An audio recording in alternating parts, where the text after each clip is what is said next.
বিসমিল্লাহির রহমানির রহিম। আসসালামু আলাইকুম। কেমন আছো প্রিয় শিক্ষার্থীরা? আশা করি তোমরা সবাই খুবই ভালো আছো।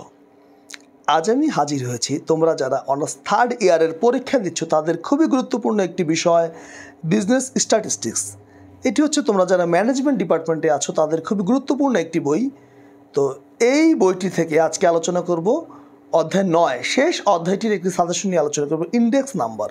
এই অঙ্কগুলো একটু বড় বড়, তোমরা যারা আগে অধ্যায়টি করেছো শুধু তাদের জন্যই কিন্তু সাজেশনটি, নতুন করে শেখার দরকার নেই। কেন নতুন করে তোমরা যারা এটি শিখতে যাবে তখন অন্যান্য কমন অঙ্কগুলোই তোমরা ভুলে যাবে, কারণ এখানে কয়েকটি সূত্র একটু বড় বড় আছে। তো যারা অঙ্কগুলো আগে করেছো শুধু তাদের জন্য এই অধ্যায়টি। তারা হাতে কোনো অল্প কয়েকটা অঙ্ক আমি সাজেশন দিয়েছি, এগুলো প্র্যাকটিস করে যাবে, ইনশাল্লাহ এখান থেকেই কমন পেয়ে যাবে। তা আসো অঙ্কগুলো দেখি। অঙ্ক 1, এখানে 5টি রিকোয়ারমেন্ট দিয়েছে, আমরা দেখতে পাচ্ছি প্রাইস দেওয়া আছে, কোয়ান্টিটি দেওয়া আছে। এটি একটি বোর্ডের ম্যাথ এবং 5টি রিকোয়ারমেন্ট দেওয়া আছে, ইনশাল্লাহ এটি করলে আমরা কমন পেয়ে যাব। অনেক বড় একটি অঙ্ক। 2 নম্বর দেখতে পাচ্ছি এখানেও 4টি রিকোয়ারমেন্ট চেয়েছে। তোমরা স্ক্রিন ক্যাপচার দিয়ে নাও অঙ্কগুলো, তারপরে বই থেকে খুঁজে খুঁজে অঙ্কগুলো করে ফেলবে। 3 নম্বরটা দেখতে পাচ্ছ, তারপরে 4।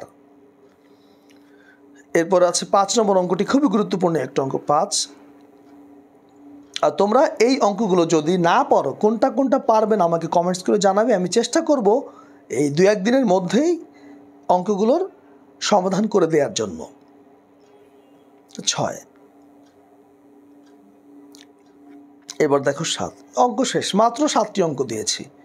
এই 7টি অঙ্ক ভালো করে করলে তুমি 99% শিওর থাকতে পারো এখান থেকেই পরীক্ষায় কমন পেয়ে যাবে। কেন? এখানে সেই ধরনের অঙ্কগুলোই আমি দিয়েছি যেগুলো গত 7-8 বছর 10 বছরে বিভিন্ন ডিপার্টমেন্টে বিভিন্ন পরীক্ষায় এসেছে।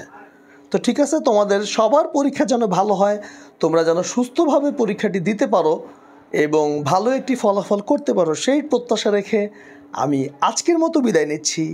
সবাই ভালো থাকবে, সুস্থ থাকবে। আল্লাহ হাফিজ।